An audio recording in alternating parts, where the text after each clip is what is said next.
This episode of the Accounting Insiders podcast is brought to you in part by Xero. Xero is a powerful cloud accounting software that improves efficiencies across your practice.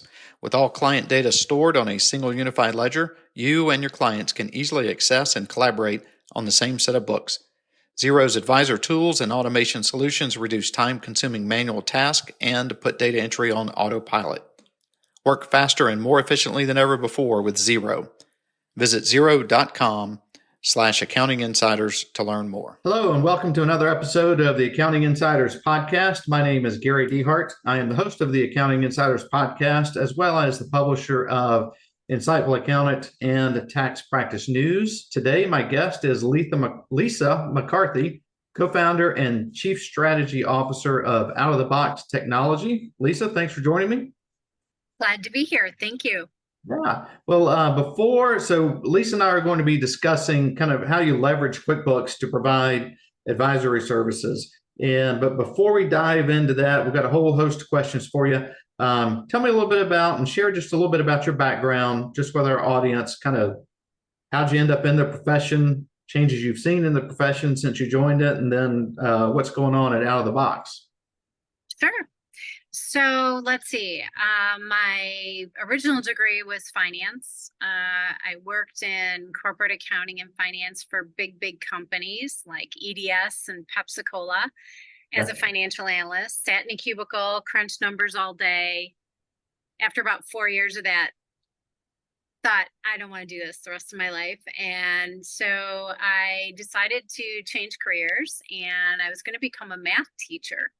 So I got a math degree at U of M and did my student teaching in an inner city high school in the math department and business department. And while I was doing that, I needed to still make some money because I left a really nice paying job to go be a teacher. And teachers don't make a lot of money. What? I know. What are you talking about? My wife teaches third grade at a private school. So yeah. Well, both my sisters are teachers. My mom was a teacher, but I just wanted to make a difference in somebody's life. And I felt like where I was at was not going to get me there. And, was thinking about having a family and trying to find the right career that would allow me to do both, be a mom and have a career. So while I was doing my student teaching, I answered an ad to computerize this woman's business accounting. And this was back in 1992. Okay. And she hired me on the spot. And I left that interview and I was like, wow, I come from big business accounting. I don't know anything about accounting for a small business. So I walked into Egghead Software. I don't know if you remember that place. Oh, yeah, right. Yeah, it was right next to a Blockbuster Video. But neither of which I think exists anymore. But anyways, I said to the guy behind the counter, I'm like, what do you have for small business accounting? And he handed me the green box. He handed me the QuickBooks box. I had never heard of it. It had literally been on the market about 1 week. Oh, wow. It had just launched. So I was probably one of the first users on the planet of QuickBooks. And so I bought it. I taught myself the software, and all of a sudden I was kind of just in the right place at the right time. The whole world was shifting off of pegboard systems. I don't know if you remember those pegboard accounting systems. No. Well, that's where you'd buy this special paper, and it came with little circles on it, and it was on a board. You'd put the paper on the board and line up the holes, and you'd write your checks out, and it would bleed through to the piece of paper underneath it, and that became your check disbursement journal. And then you did the same thing with money coming in. You had a cash receipts journal, but it was all done by hand and carbon copy. Okay. That's the way people did it back then.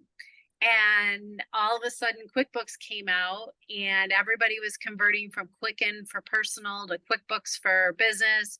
And there was this mass just change in the world where everybody in the early 90s, everybody wanted to computerize. So I just happened to be in the right place at the right time, and I knew QuickBooks and no one else did. And so CPAs were referring me left and right to do conversions, getting people off pen and paper onto an accounting system. And so the business grew, and I started teaching QuickBooks classes all over the country on behalf of Intuit, teaching end users and accounting professionals. And then in 1999, Intuit asked me to write the certification training for people that are now called professional advisors. So now you have to, since 1999, you've had to actually take a test and pass it and get certified in order for you to be listed on Intuit's website as a professional that can support end users. So that's very, very popular for accountants to do that. And I'm the original author of all those training classes and tests. Oh, I didn't know that. Yeah, so my whole life, professional life, other than the first 4 years, has pretty much been committed to QuickBooks and helping end users and accountants leverage the software. And you asked me about what have I seen kind of change in the industry. So it used to be that we got all of our business from CPAs and accountants that referred the QuickBooks implementation part of getting clients up and running. They would refer that to folks like us to do that service. Now, a lot of CPAs actually, accounting firms actually do that service themselves. So I think a lot of that business is now found just by searching the web. People are looking for help, and they find the help they need online, or their accounting firm actually will provide that service. So definitely the world has changed, and the bulk of our business is all found online, and our services are done virtually. Okay. Versus we used to drive around in our car and go from client to client. Now we don't. Yeah. So. And so was that out of the box? Is that what the company was named then? My very first company was called Accounting Resource. Okay. And then we merged and became Technology in a Box. And then we rebranded and went through another couple mergers and became Out of the Box Technology. So. And when was that? Out of the Box Technology was formed, I want to say 2010. Okay. So, but I've been around since the early 90s. Right. And then the same thing. Yeah, and then recently, well, so do you do are you doing the bookkeeping and the back end work, or is it just more technology implementation? And not you, but it's everything. Anything and everything QuickBooks is what we get involved in. That is the primary application that we support. You know, Intuit has about 83% market share in the small business to mid range. And yep. So most clients and CPAs and accountants are all very familiar with the software. It's very popular. So we do everything from helping a client determine what's the right version of QuickBooks, to procuring it for them, extending discounts to our clients, helping them convert from one application to another, which we'll talk a little bit about the different types of conversions, I think, later on. But, you know, migration services is very, very popular right now. We do cleanup work, somebody that maybe has really screwed up the software and it just needs to be re-engineered, re-architected, re-implemented, retrained. People need to do things differently because they've been doing it wrong for so long. Right. So we do a lot of training. And then we do bookkeeping services if that's something that's needed for the client. So really anything and everything. We don't do any tax return work, income tax, personal income tax work at all. We're not an accounting, we're not a CPA firm. Gotcha. So we don't do any of that work. All right. So everywhere you look, it's about advisory services. You know, 5 years ago, or even maybe a year ago, it was, PPP loan forgiveness, and all that fun stuff. Absolutely right. PPP, and then so there's always, you know, some major topic that's being promoted throughout the profession. And advisory, client accounting services, however you want to call it. How how do you see advisory from an opportunity? I guess this is a multi-part question, so follow me if you will. So Okay. one kind of advisory, the opportunity that's there for accounting firms, but also the implementation of advisory. Because to me, that seems to be the sticking point is people I think there's a large group of people that, yes, I should be doing more advisory, but I don't know how. What do you see as the opportunity, and then how is it implemented? How do people go about implementing advisory in a firm? So the easiest way to sell is to sell something to an existing client, right? So you've already earned their trust because maybe you're doing their tax returns or you're doing their monthly accounting. But now you want to expand what you're doing. They already trust you. So if you either acquire the skill set through acquiring another firm that has that skill set, or maybe you want to get into IT services, so you go and acquire an IT company. So you either have to, if you're going to sell a new service, advisory or not, you have to either acquire it, so you bring on the talent through acquisition, or you have to hire it on. You usually can't take an existing team that already specializes in one thing and say, okay, now tomorrow we're all going to do this over here. That doesn't usually work. I've tried that. Meaning, like, let's say all of a sudden we decided we wanted to support Sage products, right? We're a QuickBooks firm, but let's say we wanted to get into Sage products. We can't take our QuickBooks experts and turn them into Sage experts, right? That's not going to be successful. You need dedicated people in that line of business that can come in and either devote themselves 100% to it, or they already have that expertise behind them. So if you're going to get into advisory services, you need to first figure out how you're going to staff it, right? Like, what are you going to do? Temporary CFO work? Are you going to do, what kind of advising service do you want to do? Advising services on, helping a business get prepared to sell, or growth, prepare for growth. So first you have to decide what you want to advise on, and then you have to get the talent that can actually do it and have dedicated resources. I've made the mistake of trying to take existing resources and turn them into something else, and that does not work. I would not recommend that. Yeah. You either water down the service that you're already providing, right? Make that worse, or you're dividing the focus, right? Of somebody who's highly focused and really good at doing something, say, oh, well, here, you can do this too. Well, it's not the same, right? Well, and that's, I'm glad you mentioned that, because when I taught QuickBooks classes all over the country, I would have end users in the room that would come up to me at a break or at the end of the session, and they'd say, my CPA doesn't know QuickBooks, and I'm thinking of leaving them because they don't know QuickBooks. And I'm like, don't do that. You didn't hire him to do QuickBooks. You hired him to advise you on your taxes and your investments and all those other things. If they were really good at QuickBooks too, they might not be that good at taxes, which is why we don't do tax work, because we're not good at, that's not our area of expertise, and you can't be everything to everybody. And I think that's a mistake that a lot of people try to do. If you're really good at what you do, you'll have more than enough work to keep you busy. That doesn't mean you might not want to expand and do something else on top of it, but you got to plan to get additional talent, not just take your current talent and turn them into something that they're not.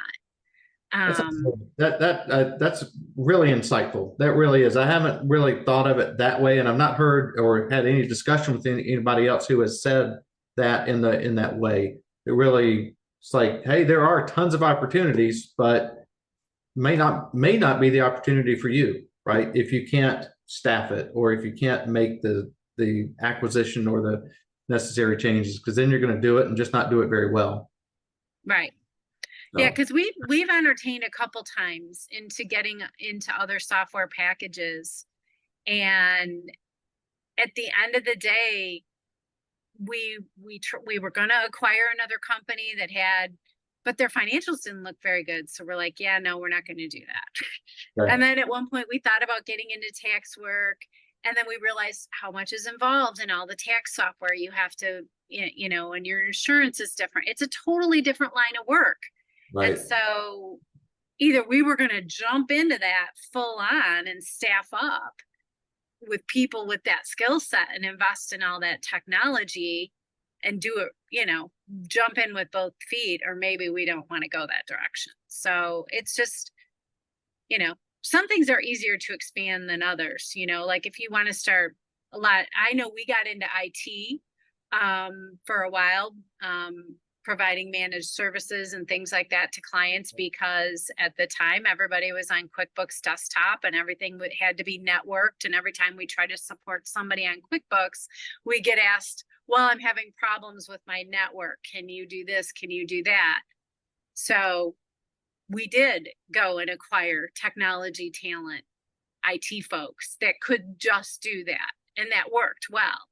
But then the shift now has been away from desktop software to online software. So which leads into my next question. Yeah. Yeah. So that actually leads into the next question. So with so you've seen it since you were like person number one, right? And well, almost number one person to purchase desktop, and then really the first one out training on it.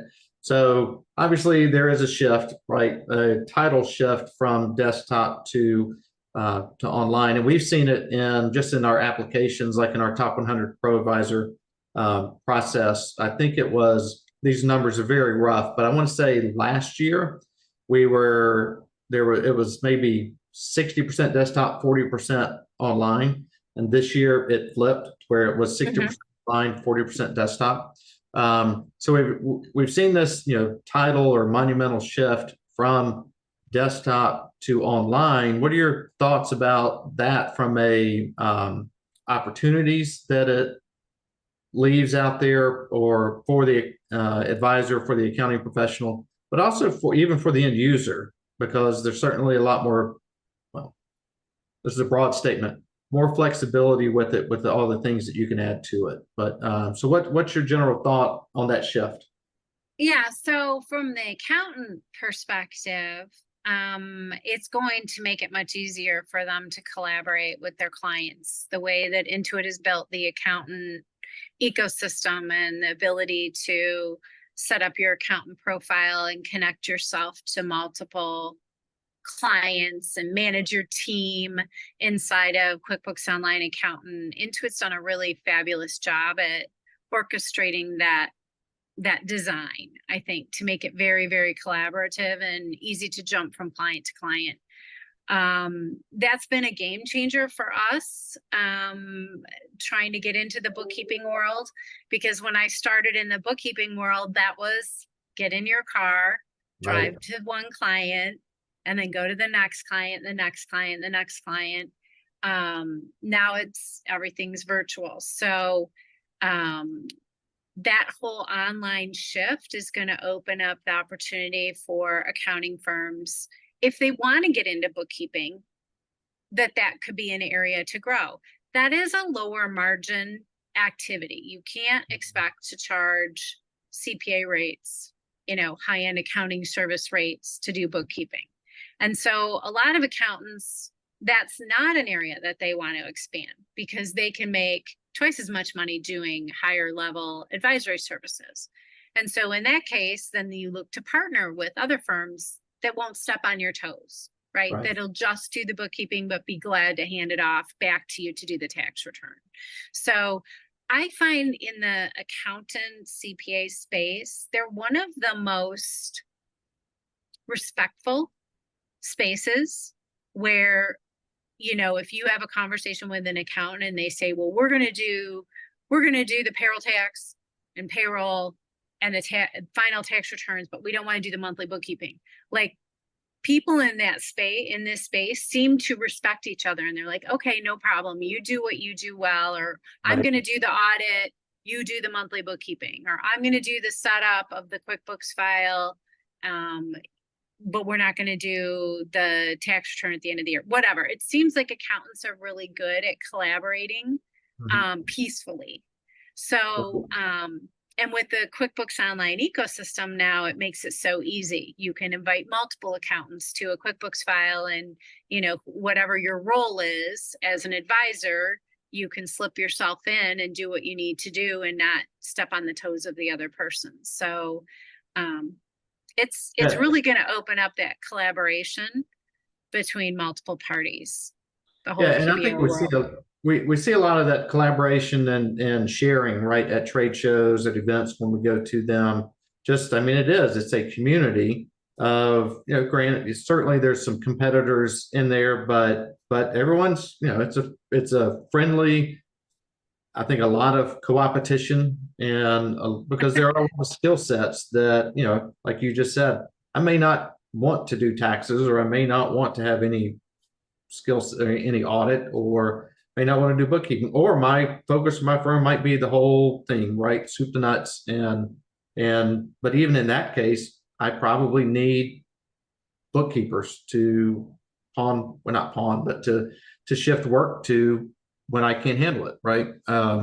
Or even migrations. I mean, migrations are pretty complicated. It sounds like it's easy to do, but we've done over 7,500 migrations. Have you really? In what time frame? How long? Couple years. Okay. In the last 2 years. Wow. Yeah. We do a lot on behalf of Intuit directly, and then we do a lot for the end user that just come to us, however they come to us. But it's a huge push, and it's not all QBO. It's not all desktop to QBO. Sometimes there's QBO back to desktop. Sometimes there's, I just need to start a new file because I've messed everything up, or I want my architecture to be different, so I want to just start a new file, or I acquired another company and now I need to merge data from 2 different files into one, or it could be or I have corruption in my QuickBooks desktop file, so I need to start a new one. There's so many reasons why people need to migrate, but that's been a big part of our business the last few years. We've built dedicated teams to just handling migrations. And it gets even more complicated on the QBO side when you're flipping between platforms. Like if you have a client that is using a third-party app, maybe they're using that for dispatching and invoicing. They have a different app that is out there that's web-based that their field techs use. And a user wants to shift from QuickBooks Desktop to QuickBooks Online. The way that third-party app was communicating to the desktop file, and then now all of a sudden needs to communicate to a new QBO file, can cause, if you don't manage that process or work in conjunction with that third-party app company and let them know you're going through a migration, you could be in a world of pain after the migration from desktop to online, because there's unique identifiers for your customer list, your item list, your vendor list, right, that all integrate with those third-party apps. And depending on how they write that integration, it may not recognize customer ABC as the same customer ABC in the newly converted QBO file. It might think it's a unique customer and add it again. And so then you have duplicates. right. So you've got to have insightful conversations with the third-party apps that might be attached to a desktop file that you intend to reattach to a new QBO file. So it can get complicated. The platforms are completely different. Right. And so, so is that an opportunity then for accounting professionals? I mean, is migration work? Is that an opportunity for them? And it sounds, I'm kind of winding the clock back to earlier in the conversation. You said, hey, there's great opportunities out there, but you better be staffed for it, and you better have the talent Exactly. or the time. You either have to become an expert and be prepared for the thousands of things that can go wrong in a migration. Because I'll tell you, more things can go wrong than go right. I'm just from years of doing migrations. Okay.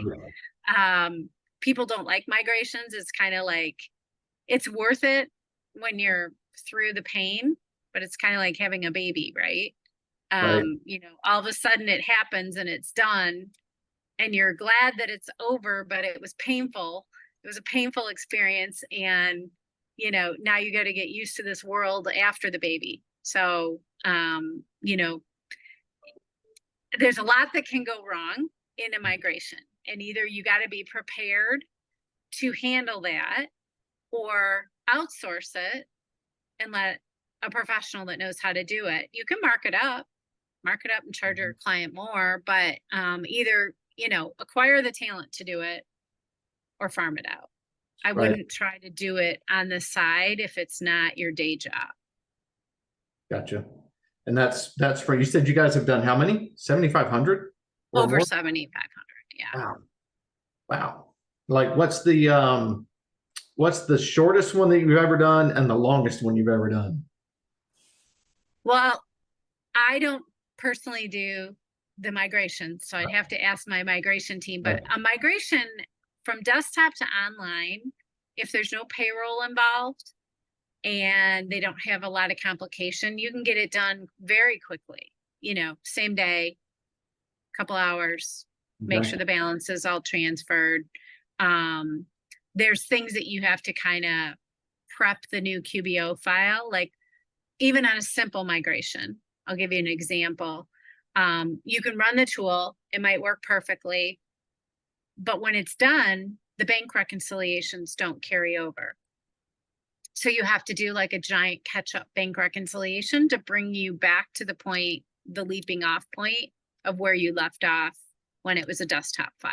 Okay. So there's little things like that, that if you don't know that you need to do it, you'll be surprised the first time you go in to do a bank rec and your beginning balance is 0 and it's not what it should be, right? But if you know that going in and you can solve for it. So we can do a migration very quickly. Even a different platform to QuickBooks, like a Peachtree to QuickBooks or a, you know, NetSuite to QuickBooks, we can do quickly. It's how does the output data come? Like if you're coming off NetSuite, a lot of that stuff you can only get in a PDF, or they make it not easy to get the data out on purpose, right?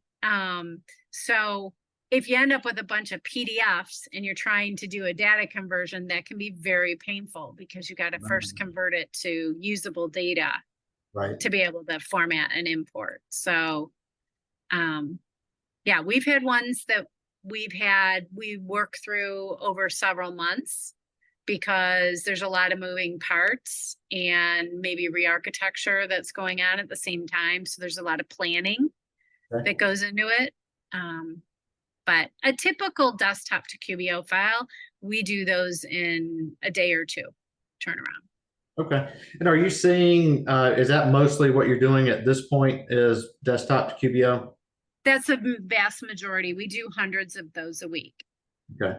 And are you seeing many go in the other direction? Because you did mention that, yeah, that does happen, but does it happen much? It happens when we're not involved. Okay. So an end customer that might be getting messaging on the web that they need to convert their desktop file to QBO, and maybe they call Intuit Direct and they talk to a salesperson on the phone. You know, the salesperson is trying to sell them QBO, and so they might not ask all the appropriate questions to really vet out, is that the right move for that client? So that client might prematurely make that move to QBO and not have done enough planning, like, oh, my payroll's not going to transfer. We've seen that quite a few times. A payroll conversion is a totally separate conversion that's done after you migrate to QBO. The year-to-dates and the W-2 information does not transfer. And so we've had clients that will do a migration, they'll try to self-serve and do a migration on their own, but don't necessarily read all the pop-ups and all the messaging. And then they do their first payroll in QBO and they're like, they don't realize that none of the year-to-dates are there and all the W-2s are going to be wrong. And then they call us and they're frustrated. You know, no one told me I needed to do that. And, you know, I tried to do this on my own, and now I have payroll. Some of it's in desktop, some of it's in online, and how do I get it all together? And I just want to go back to desktop. And so then, or the functionality is not the same. And that's probably one of the big things is people have to understand Intuit shifted from, and I've been on the QuickBooks Enterprise Council for many, many years, advising them on what to put in their highest level product, right, for more advanced users.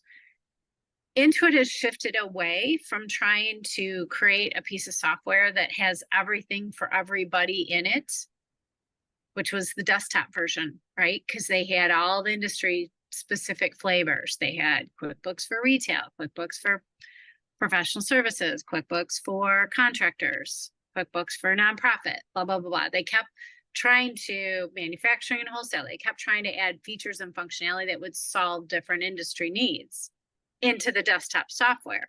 And they did a great job, but that can only go so far. And so the shift to QuickBooks Online, their whole mentality has changed. Intuit's is we're going to build a really good core accounting product that accountants and end users and third-party app developers can all collaborate and put something together that's unique for every single end user. We're not going to try to solve everything for everybody internally at QuickBooks. We're going to rely on all these other third-party app developers to provide all those best-in-class solutions for every little need out there. And it might take a whole tech stack to achieve that, right? And that's a big shift. I'm not going to buy one piece of software. I'm going to buy 5 pieces of software. Right. And that's actually a really good transition to actually my next question. And that was around the tech stack. I mean, certainly there is I don't believe there is, one solution that solves all problems. Right. But there are a lot of really good solutions that bolted together can solve all problems. And are you seeing that just in the clients that you're working with? Are you seeing them asking more, hey, well, what about, should I use X or should I use Y with this? And how does that play kind of into the conversations of again, still around that migration thing, but how does that play as you have these, I guess, discovery meetings? Are you leaning them more towards, solution A, B, or C, or is it more them saying, what do we do? How do we do this? Well, we listen to everything that they're trying to do. Are they selling online? Are they going to have do they have sales tax needs? Do they have inventory needs? Do they have whatever it is that we hear is going to, be necessary in their environment. And we will maybe recommend like an Avalara for sales tax, or an inventory program for inventory management, or a billing solution for collections. And then we encourage them, hey, look at what we've got one we can recommend, or we might not have one that we even know of.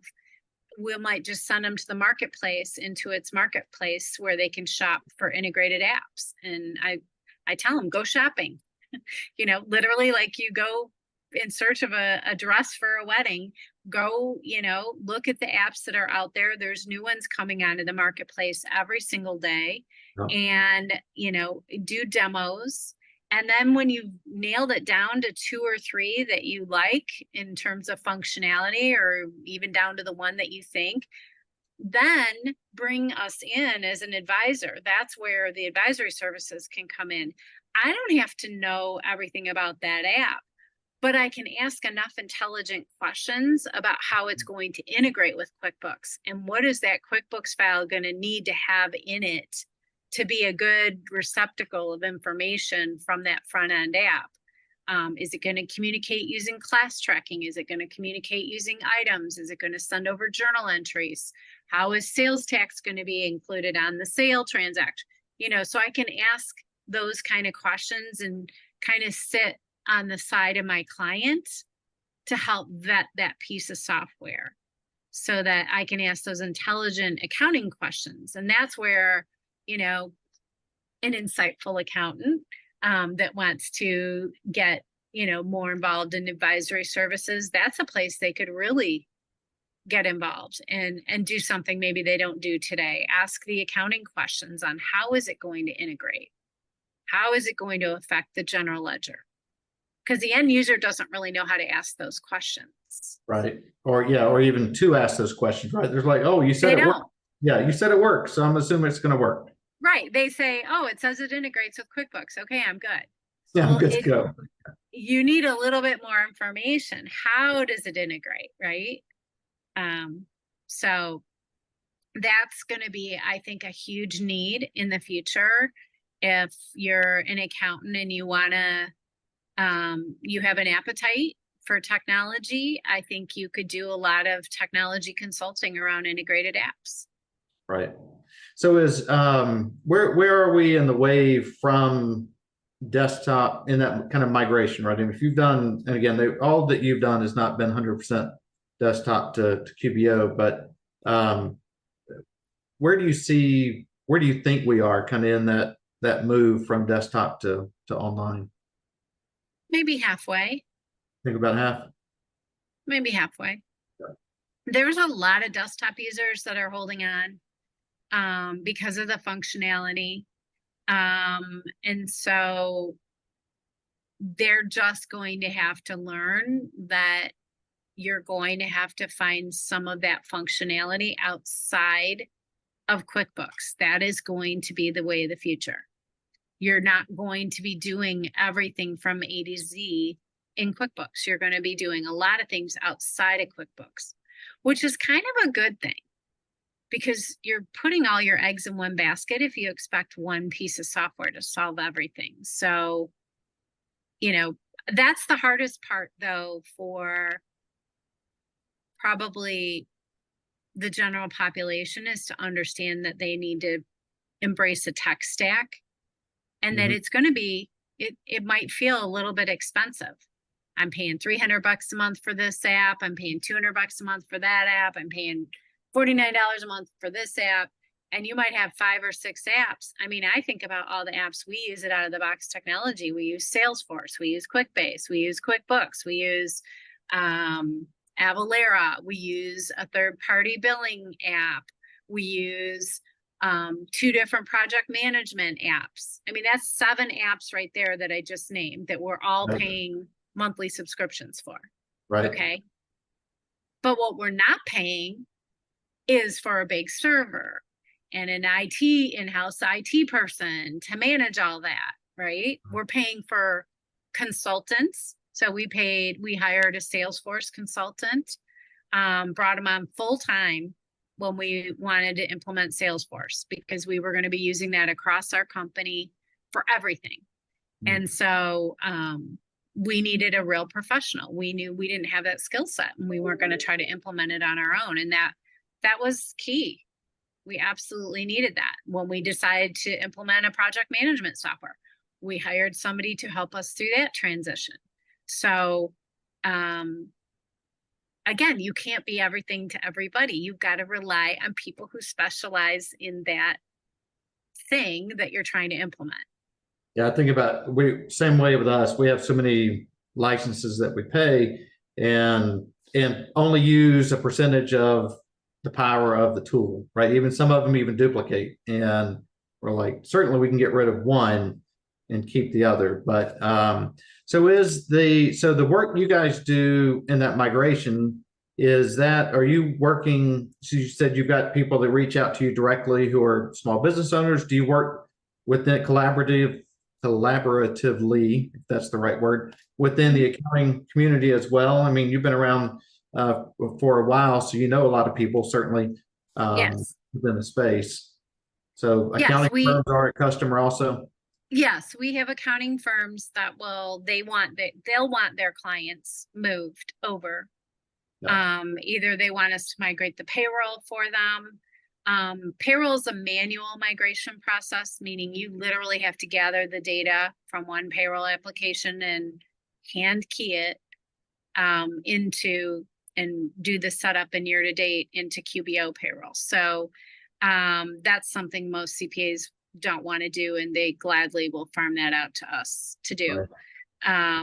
And then just the migrations themselves, they usually don't want to be involved, and they have clients that they want to collaborate with on a monthly basis, and they can't do it with them on desktop. So they'll send them our way and say, hey, help this client move to QBO. So And we you take it see from there. that? Yeah, is that a service they typically mark up, or do you know? We do it both ways. I'd say the majority just outsource it. Yeah. They just say, just you bill them direct. But we do it both ways. We're okay both ways. It depends, do they want to be responsible for billing the end customer for somebody else's work? It's how comfortable they are with that. Right. Okay. And it's either way is fine. We'll do it. We can be the silent person in the background doing the work. Gotcha. Is that we're going to run out of time in a minute here, but so just before we do, this has turned really into a migration discussion, but what do you see as kind of what is that process? So let's say I'm an accounting firm and I've got 50 clients who are still on desktop. I want to move them over.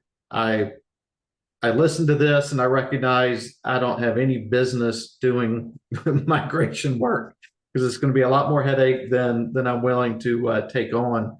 What does that look like? What's that kind of that process from start to finish?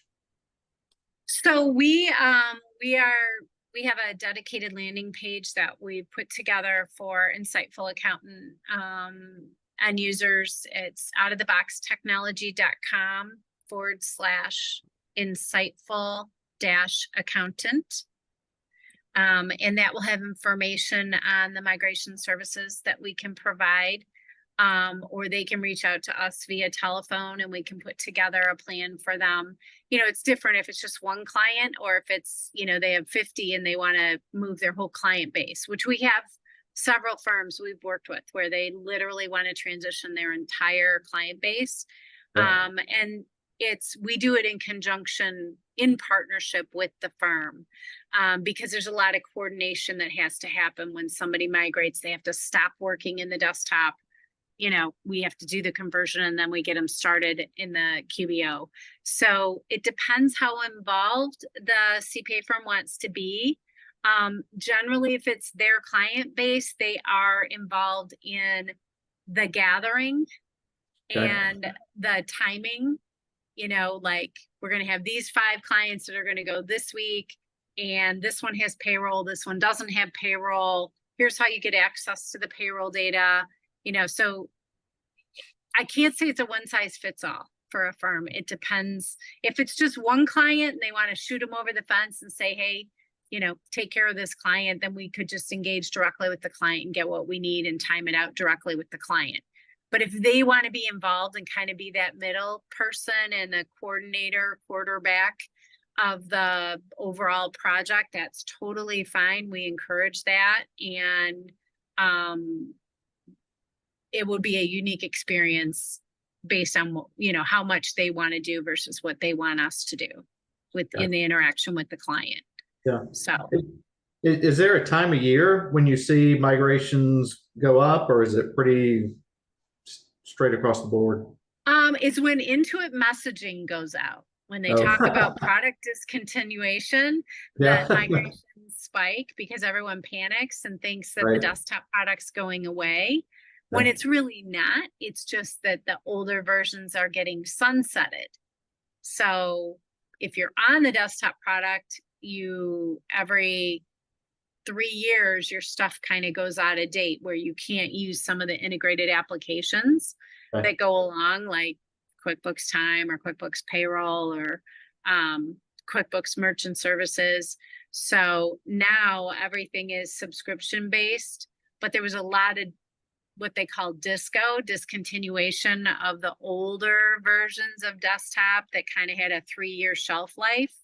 That's gone away. But as that messaging was going out, that was going away, people were panicking and all trying to convert to QBO. So we see a spike there. We do see a spike at year end. Everyone thinks, oh, when it's tax time, I need to do it. or right after tax time. The problem is if everybody waited till January 1st, only a handful of people would be able to migrate because you can only do so many on that timing. So really, if you're going to use the conversion tool, there is a special tool that we use to go from desktop to online. All the data is going to come with you. So it doesn't really matter when you do it. Okay. You're just looking at it through the eyes of another platform. You could do it in the middle of a month. It doesn't really matter. If you're going from an outside accounting software, a non-QuickBooks software to QuickBooks, then you want to time it maybe the end of a quarter, end of a month. Then you can't really do it in the middle of a month because you're not necessarily bringing over all the data. Gotcha. It's more of a piece together approach. We call that a list and balances migration. Listed balances? List and balances. List and balances. So when Okay. let's say you're going from Sage to QuickBooks, Mhm. we might bring over customers, vendors, product services list, employee list, and then we would enter open payables, open receivables, beginning inventory, year-to-date payroll, and then the rest of the general ledger year-to-date balances. So that's why we call it lists and balance. I got it. approach. Even I could follow that. That sounds like a good process. So anything before we wrap up, anything that we haven't touched on that you'd like to share? Just be prepared. If Yeah. you're gonna, be prepared that the client base is you're gonna see more and more clients going to QBO. And as an accounting firm, if you want to get in front of it, now's the time to start having those conversations about what functionality people are using in the desktop and kind of coaching your clients that maybe you should start looking at third-party apps for certain things and thinking about the shift to online. So you kind of have to mentally prepare your clients for this tech stack idea. Mhm. And if you are going to convert, you better be prepared to provide the training on the other end. So it's not just about you, the accountant, knowing how to do the work in QBO after they're moved. Your clients are going to need to know how to work in QBO because it is a completely different application. And at first they're going to hate it because they've never seen it before and it's scary and they don't know where to find anything and they feel lost. But over time, once they see how they can collaborate and leverage that software to connect to other softwares, they'll start to like it. It's just going to take a little bit to get there. A little bit of hand holding. A little bit of hand holding and reassuring. Yeah. Okay. Well, great. What about last question for you? And that is just from we started talking about advisory, right? And then we ended up primarily focusing on migration. But I did want to touch back on what you said around advisory, and that is the importance of being either staffed, knowledgeable, or acquiring the staff that can take on or be the flag bearer for whatever that product or service is. Just want to reiterate that because again, I think the way you put that, it was very clarifying for me because even for our business, right? We're in kind of starting to plan for 2024, and there's a whole list of things we'd like to do, but if we don't have the skill set in-house, well, we have to find it, or we're really not going to do a very good job at it. And so we just don't bother, right? Just step back, stick to your core, stay in your lane, however, whatever you want to call it. But if it is a good opportunity and there's tons of good opportunities out there, then probably need to acquire or partner, maybe even partner, right? Or staff, hire somebody who, full-time that specializes in it. Or even if you're just trying to implement a new technology, be prepared. It's not just the cost of the technology, it's the cost to implement. Right. And just make sure you have the right team member. I mean, I'll give you another example, and this isn't even technology. If everybody remembers when it was PPP time, and it was, COVID, and nobody could hire anybody, right? And we were in the same hiring crunch as everybody else, trying to find good people that wanted to work. And we tried using recruiting agencies, and we tried doing it ourselves. Well, guess what? We're accountants and migration specialists and bookkeepers. We're not recruiters. So what did we do? We went out and hired a full-time recruiter. Somebody that specializes in that, because we realized we could pay one recruiter about what it would cost to find 2 people through a placement agency. Wow. I didn't realize that. Think about that. Think about what you pay to acquire one person if you outsource that. And we knew we were trying to do it ourselves, but we were doing a horrible job because we didn't know how to, it just wasn't our skill set. Yep. So we brought somebody on. It was the best decision we ever made. That's so, just food for thought. Sure. Yeah. If you don't have the skill set, either hire it or acquire it or stay away. Farm it out. Partner. Yeah. Partner. Which is certainly a great option. So Lisa, thank you so much. I don't know that you and I have ever had a conversation. It's been a pleasure meeting you. I know your name. I think we've crossed paths somewhere. Well, probably on email or somewhere, right? But I don't know that we've ever met face to face. So I don't think so, but I'll remember you next time. Nice to meet you face to face virtually. And where are you? Where are you located? I'm a snowbird now. So I'm a Florida resident. So I'm in Florida about 8 months of the year. And then I'm in Michigan about 4 months of the year. Okay. And where in Florida? I'm between Naples and Fort Myers. Okay. So this right where the hurricane hit. Yeah, the last one, not this one last week, but the big one. Right? Yeah. The big one, yes. Yeah. And everything was okay? Everything was fine. Lost a couple palm trees, but other than that, we did good. Wow. Well, I would say all things considered that you did really well. I did. So well, great. All right. Well, it was a pleasure. And hopefully we can hop on another call sometime soon. Okay. Sounds good. Thank you so much. Bye-bye. Bye-bye.